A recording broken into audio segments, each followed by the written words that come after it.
කොහොමද ඉතින් මං අද රසම රස ක්‍රමයකට සැමන් තෙල් දාන විදිය තමයි කියලා දෙන්න යන්නේ. ඔයාලා සැමන් එකක් හදනකොට ඒක ඇතුලේ තියෙන සැමන් වතුර ටික විසි කරනවානේ.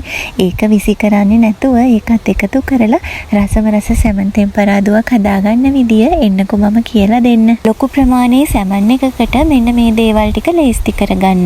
ලොකු ලුණු ගෙඩි දෙකක් පොඩියට කපලා අරගන්න. අමු මිරිස් කරල් 5ක් විතරත් පුංචියට කපලා අරගන්න. ආයෙම තක්කාලි ගෙඩි 3ක් විතරත් කපලා ගන්න. ඊළඟට රම්පේ කරපිංච ටිකකුයි සුදු ලුණු බික් 3ක් විතරත් තලලා ගන්න. දැන් අපි සැමන් එක හදන භාජනයේ ලිපේ තියලා ඒකට පොල් තෙල් ටිකක් එකතු කරනවා. තෙල් ටික රත් වෙනකොට අබ ඇට වලින් මම ඒකට තේ හැඳි භාගයක් එකතු කර ගන්නවා. අබ ඇට ටික පුපුරු ගහගෙන එනකොට ඒකට කපා ගනිපු ලොකු ලුණු ගෙඩි දෙක එකතු කරනවා. එකතු කරලා හොඳට තෙම්පරාදු කරගන්න ඕනේ. ඒ ටික තෙම්පරාදු වුණාට පස්සේ ඒකට තලා ගනිපු සුදු ලුණු බික් 3ක් විතර දාලා ආයෙම හොඳට තෙම්පරාදු කරගන්න ඕනේ. ඊළඟට ඒකට රම්පේ ටිකකුයි කරපිංච ටිකකුයි එකතු කරගෙන පොඩියට කපා ගනිපු තක්කාලි ටිකක් එකතු කරගන්න.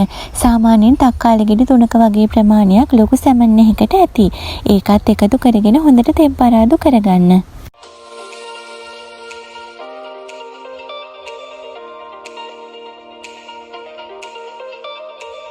දැන් මම මේකට කහ කුඩු වලින් තේ හැඳි කාලක් විතරයි ආයෙම ලුණු කුඩු වලින් තේ හැන්දකුත් එකතු කර ගන්නවා.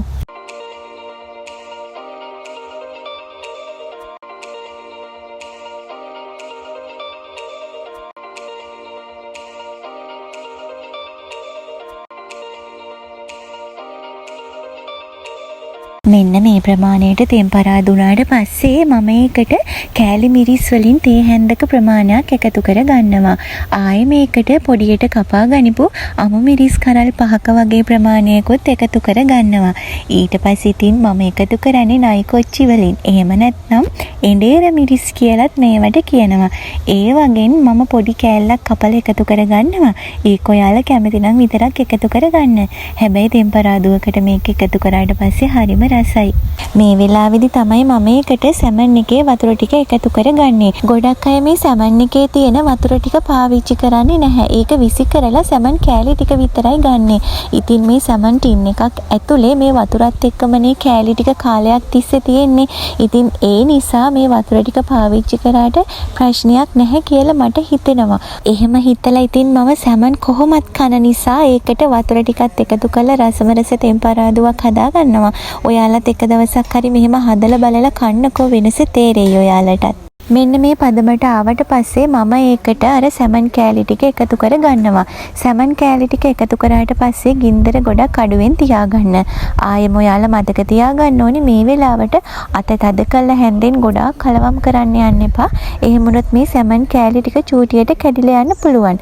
ඔයාලා ඉතින් මෙහෙම ලොකු කෑලි වගේ සැමන් තියෙන අකමැති නම් එහෙම චූටියට එන්න ඉතින් හැන්දෙන් කලවම් කරලා පොඩියට කඩා ගන්නත් පුළුවන්. මේ විදිහට සැමන් කෑලි ටික හොඳට තෙම්පරාදු කරගෙන ඉවර වෙලා ලිප ඕෆ් කරන්න. ඊට පස්සේ ලිපේ රස්නේ උඩින්ම තව ටික වෙලාවක් මේක ලිප උඩ තියලා තියන්න. එතකොට අවශ්‍ය ප්‍රමාණයට මේක හිඳිලා එනවා. ඉතින් ඊට පස්සේ රස බලන්න තමයි තියෙන්නේ. බලන්නකො මෙහෙම සැමන් එකක් හදලා ඔයාලා ඒකේ වෙනස හැමදාම කනවට වඩා වෙනස් විදියකට හදලා රස බලලා කොහොමද කියලා මට කමෙන්ට් එකක් දාගෙන යන්න.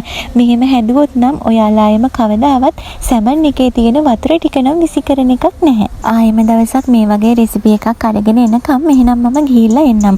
ඔයාලා හැමෝටම සුබ දවසක්. මතක ඇතුව මගේ channel එක subscribe කරගෙනම යන්න.